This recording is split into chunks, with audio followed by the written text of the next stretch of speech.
I'm Susan Ilian, and welcome to The World Today.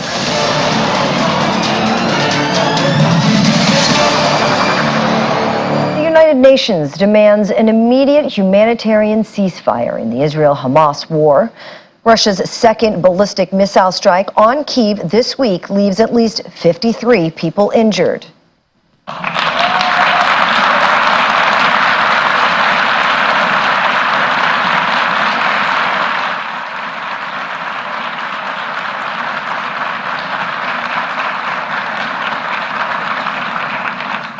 Hello, and thanks for joining us this hour. I'm Susan Ilian.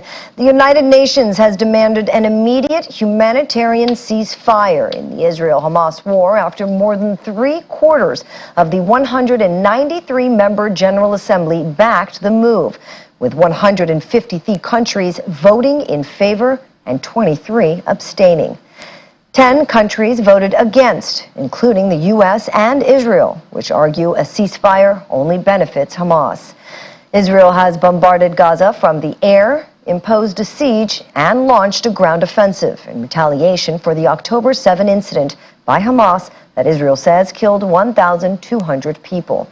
General Assembly resolutions are not binding, but do carry political weight, reflecting a global view on the war.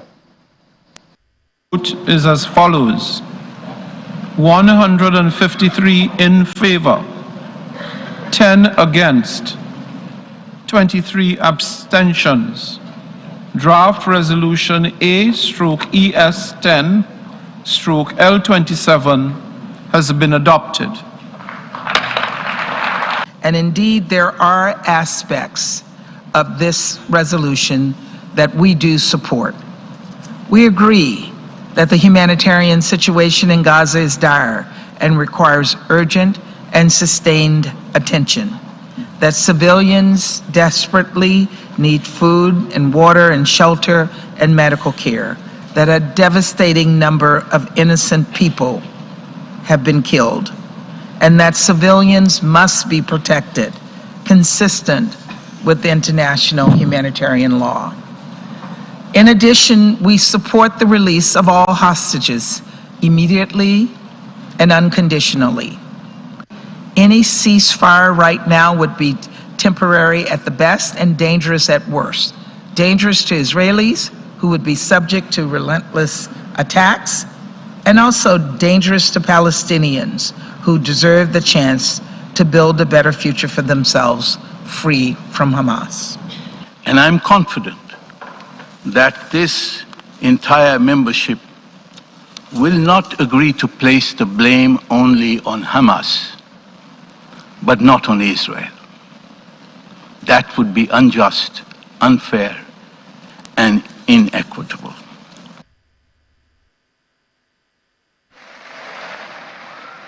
Meanwhile, Pope Francis has renewed his call for an immediate ceasefire in Gaza and pleaded for an end to suffering for both Israelis and Palestinians.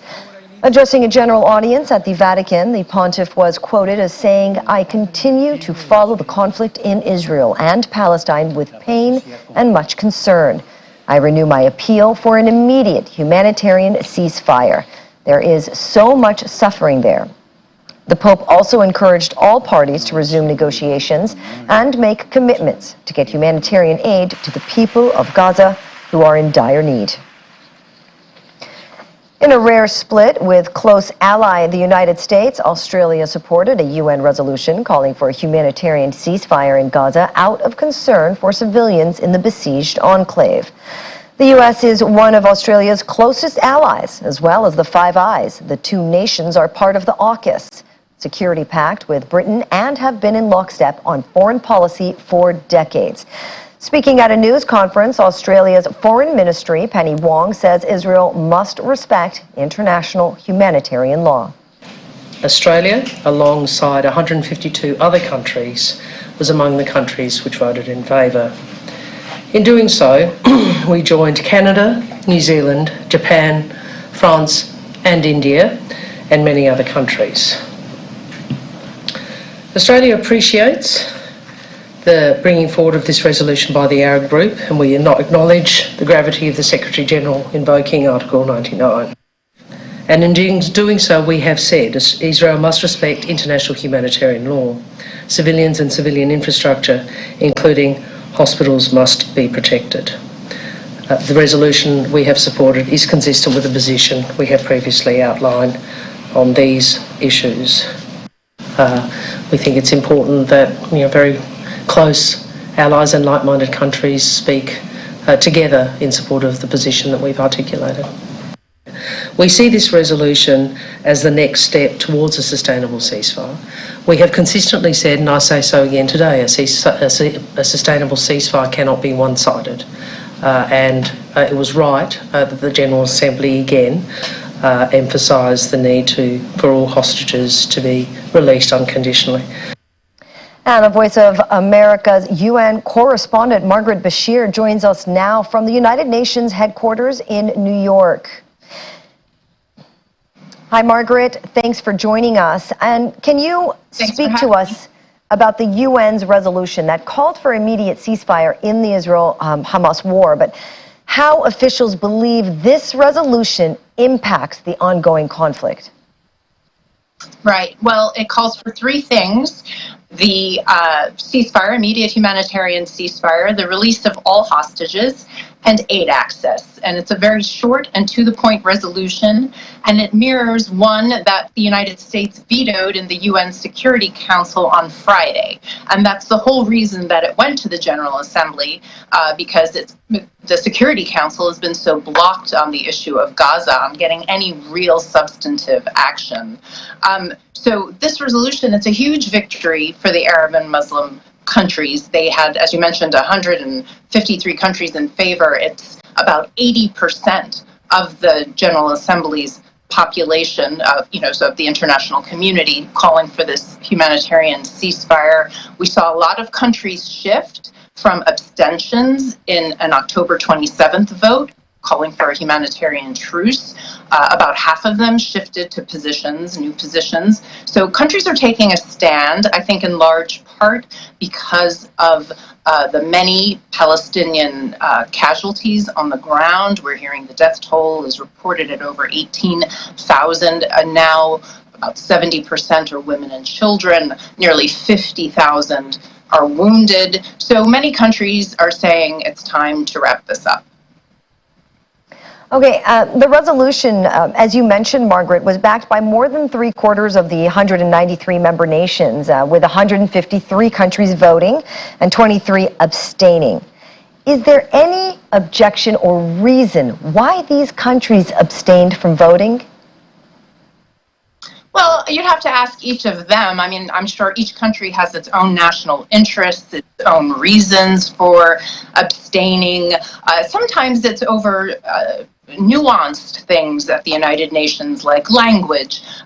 There were 2 amendments, for instance, put forward before the vote on the resolution, and both of them had to do with including words about Hamas, recognizing and condemning the October 7th attacks carried out by Hamas, and also the hostages. They wanted the word Hamas inserted. So some countries may have abstained because those words were not included. Those amendments were voted down in the Assembly. Austria and the United States put them forward. Both of those countries voted no. But, there were also very few countries voting against the resolution.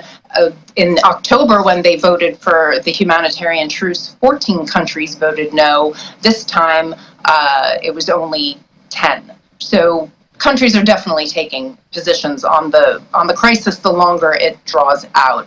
Bottom line, though, Israel said they will not recognize this piece of paper, and they called the United Nations irrelevant. Well, the U.S. National Security Advisor Jake Sullivan is set to visit Israel for talks on the Israel-Hamas conflict. What should be the expectations or green lights from these talks? Well, I'm at the United Nations, so I can't speak too much to that, but as I understand it, he's going to Israel to meet with Prime Minister Netanyahu, with the War Cabinet, and with President Herzog. So we'll just have to see where those talks end up. But the United States has been very vocal on getting more aid into Gaza, so I'm sure that will be part of it. All right. Thank you very much, Margaret Bashir. Thanks for having me. It's all happening fast as the Israeli army released footage said to show ground and aerial offensive on Gaza. Body camera videos shows what was said to be Israeli troops engaged in fighting on the ground. The footage also included a monochrome aerial view of explosions after Israeli strikes targeted Hamas fighters and a rocket launcher in Shijaya, a neighborhood of Gaza City. With intense fighting now being waged simultaneously in the north and south of Gaza, Israeli troops today reported their worst combat losses for more than a month, including a colonel, the highest-ranking officer yet killed in the ground campaign. Since a week-long truce collapsed at the start of December, Israeli forces extended their ground campaign from the northern Gaza Strip into the south with the storming of the main southern city of Khan Yunis.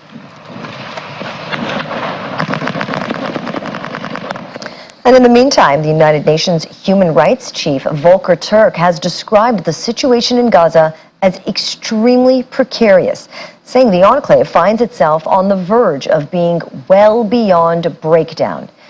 Israel says its instructions to people to move to areas it says are safer are among measures it's taking to protect civilians as it tries to root out Hamas.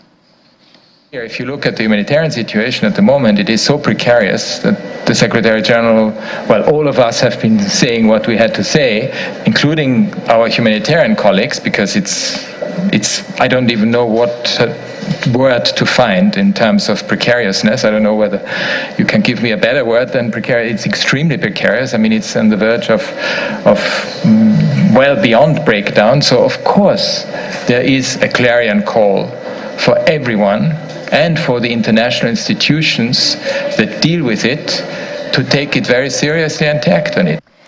Iranian Foreign Minister Hossein Amir Abdullahian warned the U.S. that the Israel-Hamas war in Gaza could expand if it is not stopped.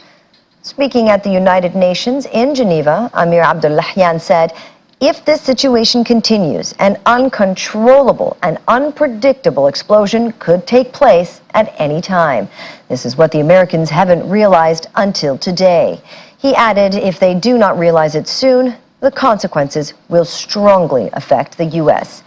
Iran's Supreme Leader Ayatollah Ali Khamenei appealed last month to Muslim states with political ties with Israel to at least cut them for a limited time. He had previously called for an Islamic oil and flood embargo on Israel.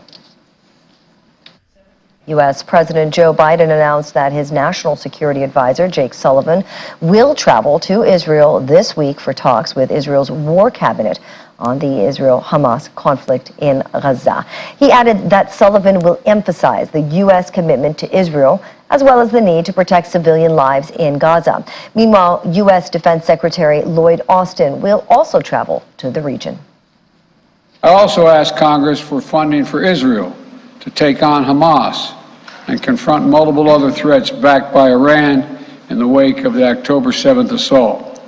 National Security Advisor Sullivan will travel to the region this week and meet with the Israeli War Cabinet, as I have met with, to emphasize our commitment to Israel, as well as the need to protect civilian life and ensure more humanitarian assistance flows and reaches into Gaza for Palestinian civilians. Secretary Austin will also travel to the region this week to step up the international efforts to protect the free flow of commerce through the Red Sea. The entire world is watching what we do, so let's show them who we are. America stands for freedom, today, tomorrow, and always. With regard to the flooding of the tunnels, I'm not, well, there is assertions being made that there's quite sure there are no hostages in any of these tunnels, but I don't know that for a fact. I do know that, though, every civilian death is an absolute tragedy, and Israel stated its intent, as I said, to match its words with its intent with actions. That's why I was talking about today. A cruise missile attacked by Yemen's Houthis against a Norwegian commercial tanker is destabilizing and requires an international solution. That's according to Pentagon spokesperson Major General Patrick Ryder, who was speaking at a news conference. The Iran-aligned Houthis said earlier on Tuesday they hit the tanker Strinda with a missile in protest against Israel's bombardment of Gaza. That we've seen from these Houthi forces are destabilizing, they're dangerous, and clearly a flagrant violation of international law. And so this is an international problem that requires an international solution. We do continue to consult closely with our international allies and partners on implementing a maritime task force. I don't have any specific announcements to make today, and we will have more to provide in the near future. But as you highlight, we do continue to patrol the international waterways throughout the region to support freedom of navigation and efforts to ensure safety, security, and stability. In support of these objectives, Secretary Austin will travel to the Middle East region next week to meet with leaders in Bahrain, Qatar, and Israel. We've demonstrated in the past is that our military will not hesitate to take action where we deem it necessary and appropriate, including to protect against actions in the maritime domain that could threaten our forces. Our ships will respond to distress calls, and certainly we'll continue to work with our allies and partners in the region to, again, support freedom of navigation and security and stability in the region. And the Israeli military says troops have recovered the bodies of 2 hostages seized by Hamas gunmen on October the 7th.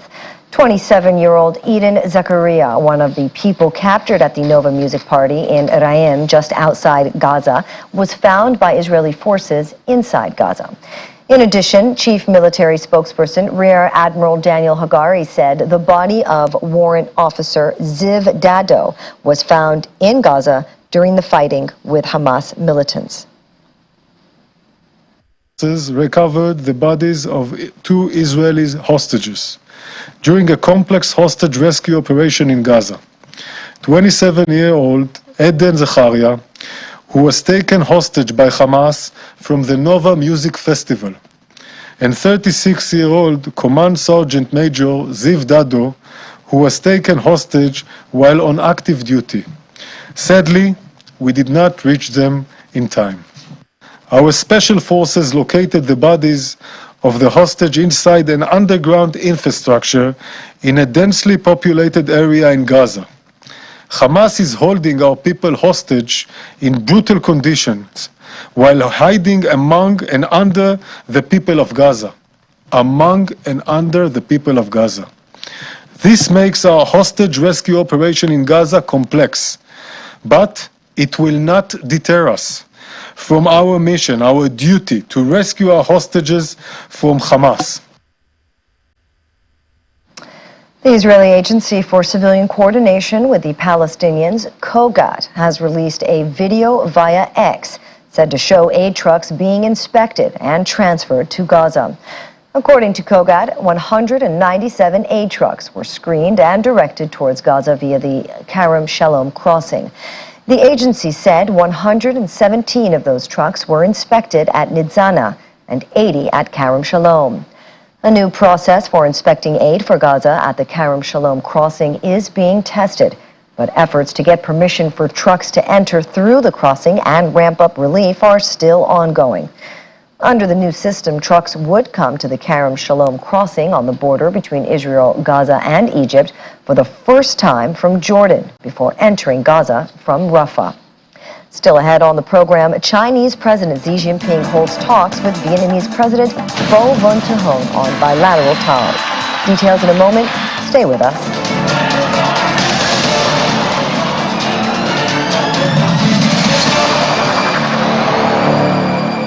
Welcome back. Relatives, friends, and other supporters of the call to release the hostages held by Hamas fighters marched together in Jerusalem in an effort to press the Israeli government and the international community to demand their immediate release. In Jerusalem, Israeli Prime Minister Benjamin Netanyahu said that following an intensive dialogue with U.S. President Joe Biden, Israel had received full backing for its ground incursion into Gaza and blocking the international pressure to stop the war. Washington has backed Israel's position that a ceasefire would only benefit Hamas, although it has also called on its ally to do more to limit harm to civilians. We're here today to ask the government to immediately bring everybody back. We would like them to go to negotiation immediately. There isn't any time. Our people, our families are there alone in the cold. We want them back home. There isn't any time. They're dying there. There isn't any time. Bring them home now. A crowd of protesters gathered in front of a Zara store in Tunisia's capital, Tunis, chanting and waving a Palestinian flag. This comes after the fashion brand withdrew an ad campaign featuring statues wrapped in white that sparked calls for a boycott and protests outside stores by some pro-Palestinian activists saying that it regretted the misunderstanding. People left tens of thousands of complaints about the campaign on its social media pages, saying the images resembled corpses in white shrouds in Gaza. Explaining this, Zara said the campaign, which also featured mannequins with missing limbs, had been conceived in July and photographed in September before the conflict erupted in October, and was meant to show unfinished sculptures in a sculptor's studio. Roshan Dado, coordinator of South African BDS Coalition, which is a network of Palestinian solidarity organizations, joins us now for more. Hi, Roshan. I'm going to go straight into my questions with you. I want to know what the mood is, where you are. How's the community reacting to all that's happening? And with the United Nations demanding for an immediate ceasefire, what's the reaction on the ground in SA? Thanks for inviting us. I just want to start off by saying, though, that I think the banner behind you, Israel-Hamas war, is very inaccurate. And I think, this is the narrative that Western countries have been promoting. It's not an Israeli war against Hamas, it's actually genocide. That's been clearly defined in the Genocide Convention. I think all experts on the matter are saying it is a genocide. And it's also, of course, the continuation of ethnic cleansing of all Palestinians, because not only is there now over 18,000 people killed in Gaza, and I think probably by now it'll be 8,000 or more children. Of course, it's not known because people are still buried under the rubble as the bombing continues. But it's also been the deadliest year in the West Bank. And I think that's important to bring out, because it's not a war against Hamas. It's a war against the Palestinian people. It's a genocide, and it's ethnically cleansing the land of remaining Palestinians in occupied land against all international and humanitarian law. But the mood in South Africa, thank you for inviting us and asking that question. I think we've seen a massive uprush of support for the Palestinian people and for the Palestinians' legitimate struggle for justice and for ultimately a just peace and the right to return to their homeland. Of course, South Africans feel very strongly that Israel is an apartheid state. We know it is, and we know from our own experience of having lived through apartheid what that is like. And I think there has always been a very strong link with the Palestinian people and their struggle, both with our liberation movements at the time, but also post-liberation. We've seen people turning out on demonstrations. We've seen all kinds of groups forming, like African artists against apartheid, and doing amazing kind of art and music work around Palestine, poetry. It's been really quite remarkable, and I think that reflects South Africa, but also other countries on the continent as well that have had this sort of feeling of knowing that what it's like to live under a settler colonial or colonial state, and the sense of solidarity is really strong. Roshan, you mentioned the connection or relation between South Africa and Palestine, especially considering Nelson Mandela's special bond with the Palestinian people. And how does the movement continue to carry forward Mandela's pro-Palestinian legacy a decade after his death? Absolutely, and of course his famous quote that we won't have achieved our freedom until the Palestinian people have is really on everyone's lips here, I think, at the moment. We've seen putting pressure on our government, which still maintains links with apartheid Israel, has worked. We need to put more pressure. They still do not have a BDS policy in place. We still have sporting, cultural and academic ties. There's no formal government policy on BDS, and we're pushing them for that. But we have seen progress. We saw our parliament, in fact, the opposition EFF party put a motion to call for cutting diplomatic ties and for expelling the Israeli ambassador, which was supported by the ruling party. However, the government, the executive is being very slow to implement this. It has not yet done so, so we're keeping the pressure on. But I think, you can see, in the fact that the ruling party, the ANC, has now taken very strong positions, such as cutting diplomatic ties, that people really are recalling the words of Madiba and his sense of solidarity between our two liberation movements and between now South Africa as a country. And I think we need to do much more, our government needs to do a lot more domestically.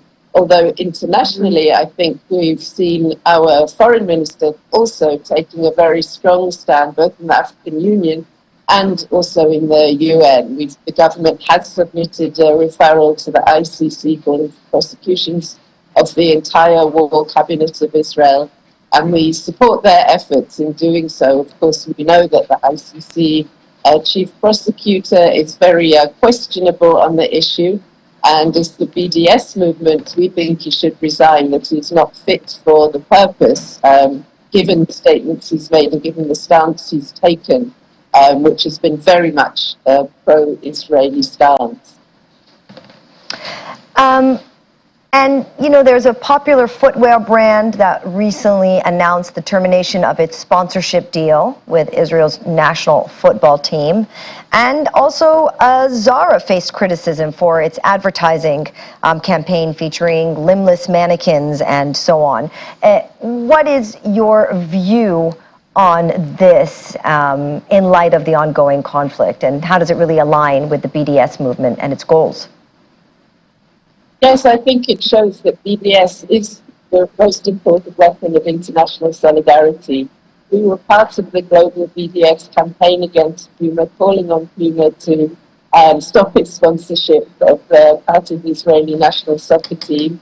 We've got a huge amount of Puma stores, sponsorship, music events that they sponsor, young musicians, young sports people here in South Africa. And so we joined in the global campaign, and I think it shows that it does work, it does pay off. It puts pressure on companies that are complicit in the Israeli apartheid system. It puts pressure on companies that are now considered to be complicit in the genocide. We're targeting boycotts. The BDS movement attempts to target specific companies that are the most complicit. Here in South Africa, we're targeting one of our targets is a local company that we consider to be the most complicit Zionist South African company. The chairperson, Philip Kravitz, is actually on the board of the Jewish Agency, and Karen Hayesod, which are two of the founding pillars, along with the JNF, founding pillars of the Zionist state of Israel.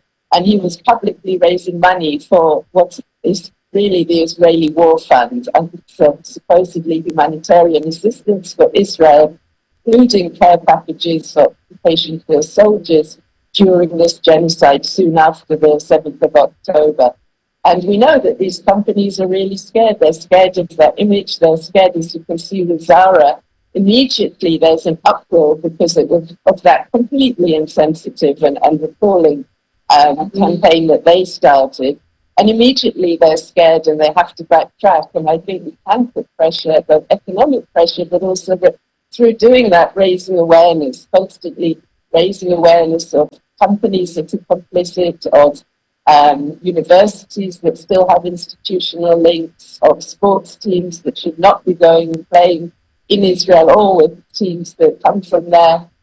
So I think it's our weapon of solidarity. And although when we see what's going on in Gaza, people might feel that what can we do? I think the Puma campaign shows that we can put that pressure. We can put pressure on governments. Even America has been forced to make vaguely less pro-Israeli comments of late, although obviously we know it's still totally vetoing even any kind of a pause or let alone a ceasefire. But I think you're seeing with other countries that pressure is working. More and more countries. I mean, you could say there is now global consensus, both state parties in the General Assembly, but people around the world, millions of people around the world, in Western countries as well, even though they want to try and ban BDS or stupidly ban the slogan from the river to the sea or Palestinian flags, people are not falling for it. They're coming out and they're saying enough is enough. We can't watch this genocide unfold any longer, and that pressure is working. Roshana, my final question to you. The human rights chief described the situation in Gaza as extremely precarious, nearing a point of total breakdown. What actions can be advocated to address the humanitarian crisis?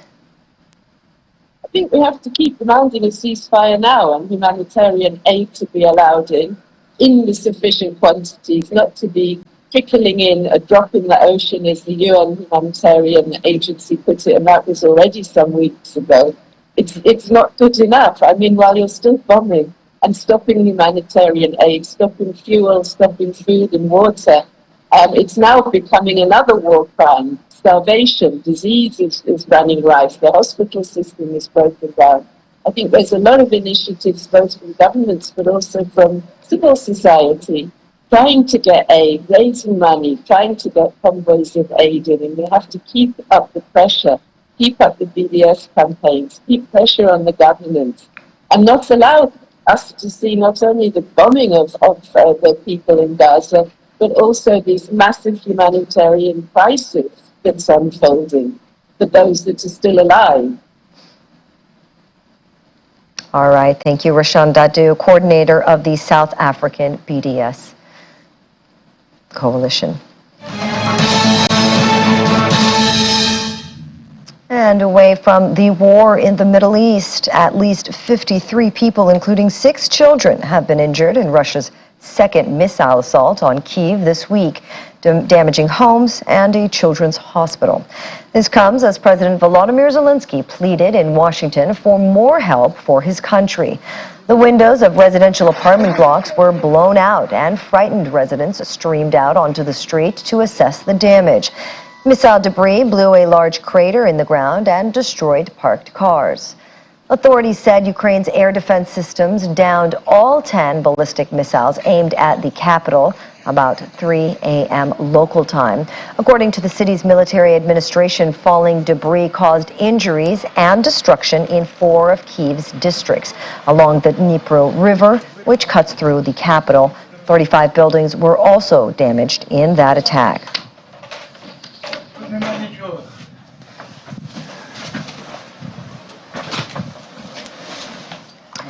Meanwhile, U.S. President Joe Biden told Ukrainian President Volodymyr Zelensky not to give up hope in his country's fight against Russia's invasion as the two leaders met in Washington to discuss support for Kyiv.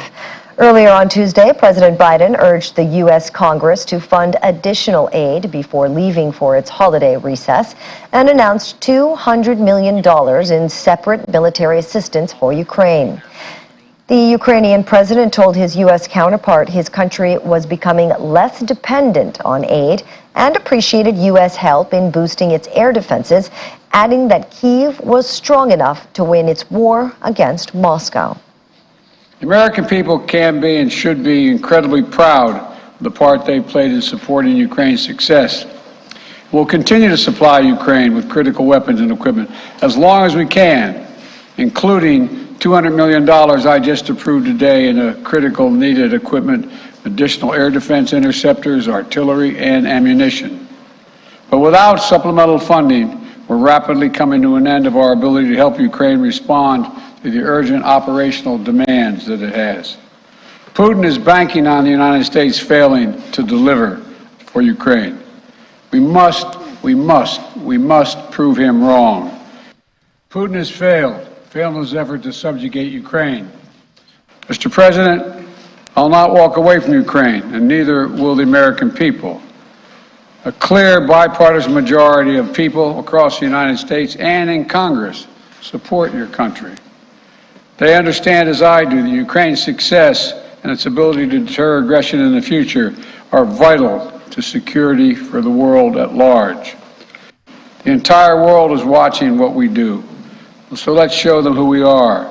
America stands for freedom today, tomorrow, and always. America stands against tyranny and against oppression. And America stands with the people of Ukraine. We stand firm no matter what Putin tries. He hasn't won any victories. Thanks to Ukraine's success in defense, other European nations are safe from the Russian aggression, unlike in the past.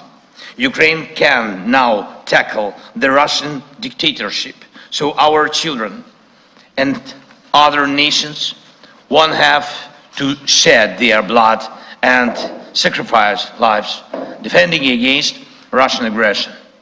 We've already made significant progress. We've shown that our courage and partnership are stronger than any Russian hostility. The European Union's chief executive Ursula von der Leyen is calling for the bloc to support Ukraine as long as it takes. Her remarks come ahead of a key European leaders summit, standing in sharp contrast with Hungary's criticism of giving more aid to Kyiv. The EU Commission has proposed that the summit in Brussels takes a decision this week to start EU membership talks with Ukraine. But Hungary is opposed to granting Ukraine more financial aid and has threatened to veto plans to advance Kyiv's EU membership bid.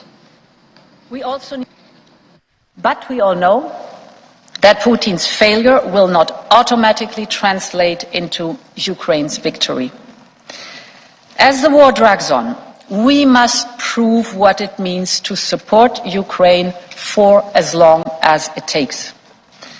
Ukraine is not only fighting against the invader, but for Europe. And joining our family will be Ukraine's ultimate victory. And for this, we have a decisive role to play. We must give Ukraine what it needs to be strong today, so that it can be stronger tomorrow at the table when it is negotiating a long-lasting and just peace for Ukraine. When we shaped the current EU budget in 2020, no one could predict an all-out war on European soil. Its shockwaves have spread well beyond Ukraine. The Union budget had to deal with an energy crisis, with a global food crisis, with the arrival of millions of Ukrainians fleeing Russia's bombs, and all of this against a backdrop of rising prices and interest rates, because of course Russia's war had also added to the inflationary pressures of a global economy that was just recovering from the pandemic. And now the deadliest war in decades has erupted in the Middle East, calling for greater European support, not only in Gaza, but across the region. None of this could be predicted when the MFF was created. None of this can be solved by simply shifting money within the budget.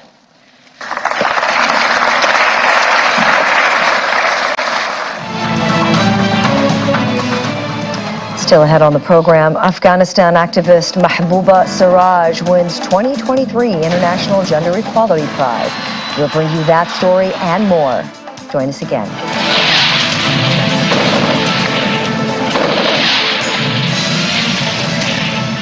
Welcome back. Indonesia's Marapi volcano has erupted, spewing volcanic ash as high as 500 to 600 meters into the air, according to the country's volcanology agency. Eyewitness video shows a thick cloud of gray ash above the volcano in West Sumatra. The head of Indonesia's volcanology agency, Hendra Gunawan, said spewing of ash was relatively minor, with his comments coming after another eruption last week that killed 23 people. The 2,891-meter-high Marapi is one of Sumatra's most active volcanoes in Indonesia and straddles the Pacific, so-called Ring of Fire, which is home to more than 100 active volcanoes.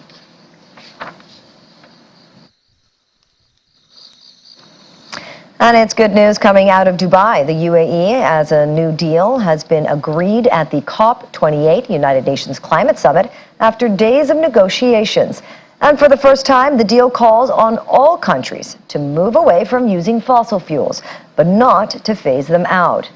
COP28 President Sultan Al Jaber hailed the climate deal approved by almost 200 countries as an historic package of measures, which offered a robust plan to keep the target of 1.5 degrees Celsius within reach. We have confronted realities and we have set the world in the right direction. We have given it a robust action plan to keep 1.5 within reach. It is a plan that is led by the science. It is a balanced plan that tackles emissions, bridges the gap on adaptation, reimagines global finance, and delivers on loss and damage.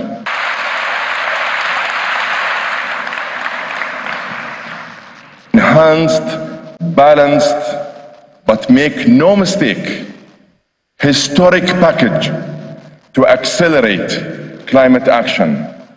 It is the UAE consensus.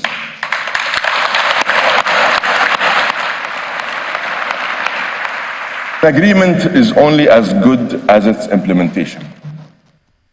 We are what we do, not what we say.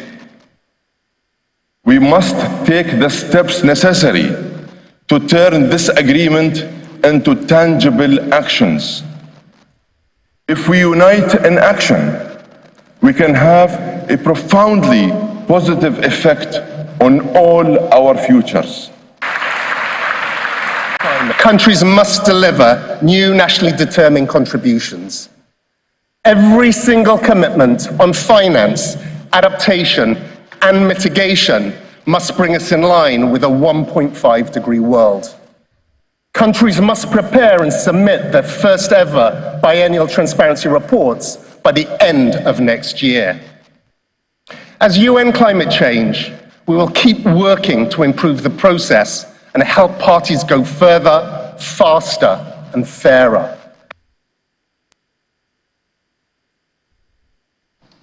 And to bilateral relations, Chinese President Xi Jinping has held talks with Vietnamese President Vo Van Thuong in Hanoi, calling for greater efforts to push forward progress in the building of a China-Vietnam community with a shared future and deliver benefits to both countries. President Xi arrived in the Vietnamese capital on Tuesday for a two-day state visit, where he noted this is his final overseas trip of the year and marks his third state visit to Vietnam since assuming office as General Secretary of the Communist Party of China and Chinese president. He also expressed China's willingness to work with Vietnam to deepen bilateral relations and deliver more positive outcomes for the two countries and their respective peoples. Authorities in Sierra Leone have declared the former president of the country, Ernest Bai Koroma, a suspect in an attempted coup plot. This development comes amid ongoing investigations over a foiled military takeover last month. Mr. Koroma, who was granted bail over the weekend, has been on house arrest with restricted movements. According to the Inspector General of Police, William Faia Salou, 80 suspects are in police custody. But Mr. Koroma was granted bail to give him the respect he needs for now, adding that he's not above the law. Meanwhile, Mr. Koroma's daughter, Danke Koroma, has also been named among the other 54 suspects declared wanted in an updated list the police released on Tuesday as investigations continue. The government has promised a monetary reward to anyone that could help with information leading to the capture of the suspects on the run. And over in Egypt, where the electoral body has started counting votes following the conclusion of polling in the presidential elections. Voting began on Sunday and ended at 9 p.m. local time on Tuesday, with more than 67 million people registered to vote. Early provisional results have already placed incumbent President Abdel Fattah al-Sisi, who is seeking a third consecutive term, in the lead. Although 3 other candidates are vying for the presidency, many Egyptians believe Mr. Sisi will easily win a new 6-year term in office. The official results are set to be announced on December 18th.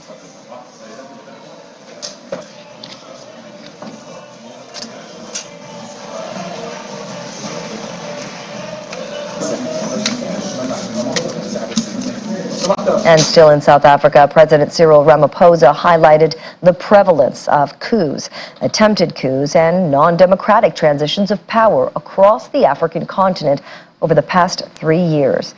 Speaking at the 20th anniversary celebration of the African peer review mechanism in Sandton, north of Johannesburg, Ramaphosa expressed deep concern about these developments. Joining in the commemoration of this milestone, Sierra Leone President Julius Maada Bio also participated in the festivities. Our South Africa correspondent, Innocent Somoza, reports. And deepening governance reform, measures and intervention. In his keynote address, President Cyril Ramaphosa highlighted some of the challenges facing the continent.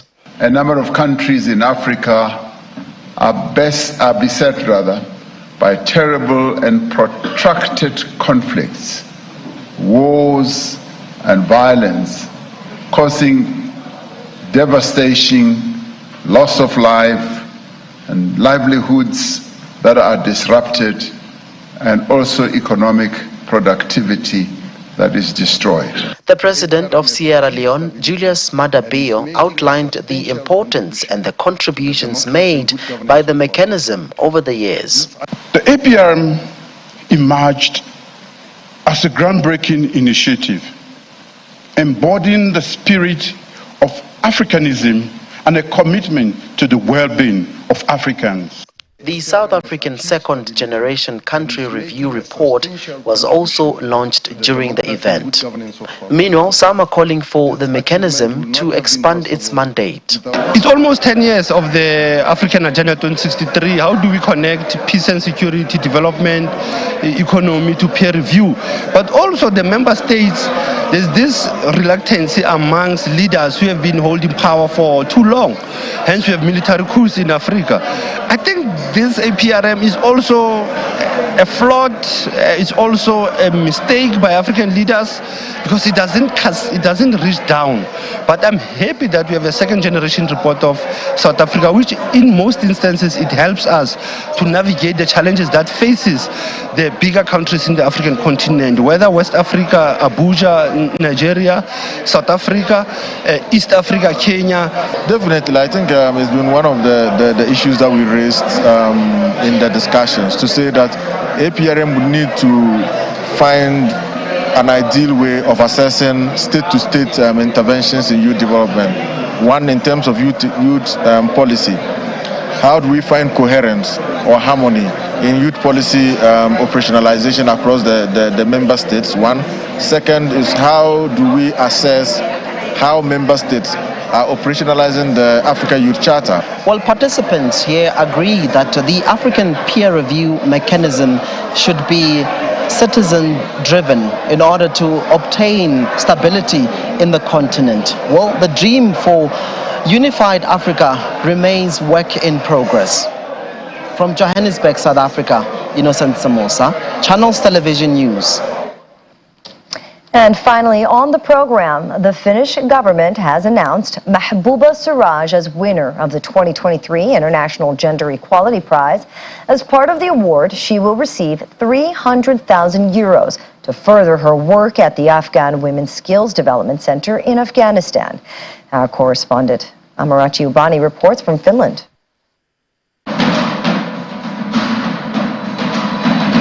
Finland has made great strides when it comes to gender equality since 1906, when it became the first country in the world to give full political rights to women.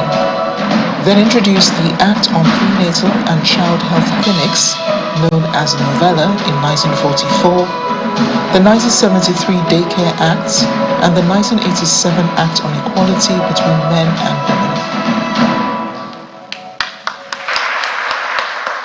The Prime Minister, Petteri Orpo, says protecting women from current times of crisis is important for the government, and this goes beyond Finnish borders. But he says Finland is not done protecting women from discrimination, violence and inequality. We must step up our international efforts and work hard to ensure that the rights of women and girls, including sexual and reproductive health and rights, are respected in all countries and continents. Here in Finland, my government submitted a statement to Parliament in September on promoting equality, gender equality and non-discrimination in Finnish society. The statement includes multiple actions to promote equality in all areas of society, from education to working life, and especially to improve the employment rate of women with immigrant backgrounds. The country's desire to improve on women's rights around the world is what informed its choice of this year's winner, the director, African Women's Skills and Development Center, Mahbouba Siraj.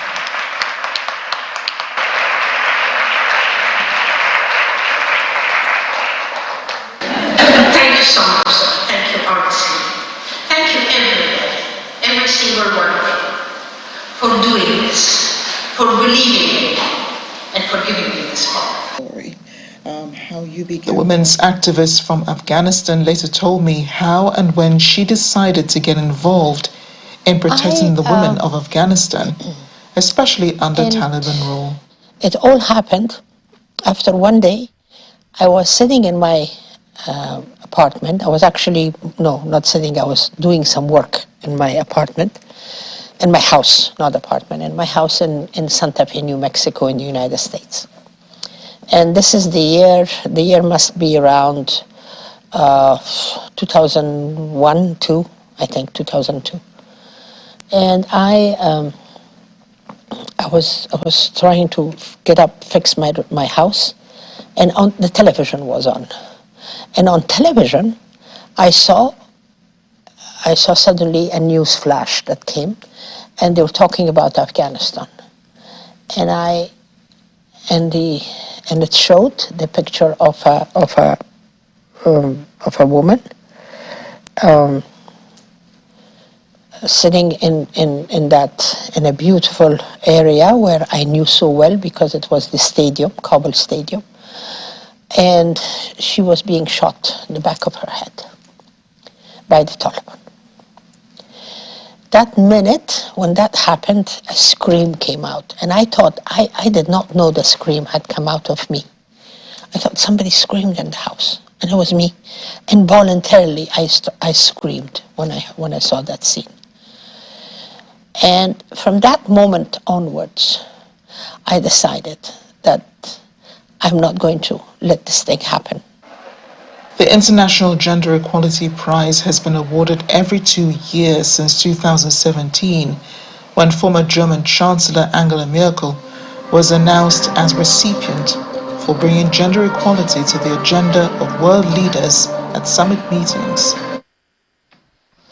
And that brings us to the end of the program. Thanks for watching The World Today. I'm Susan Ilian.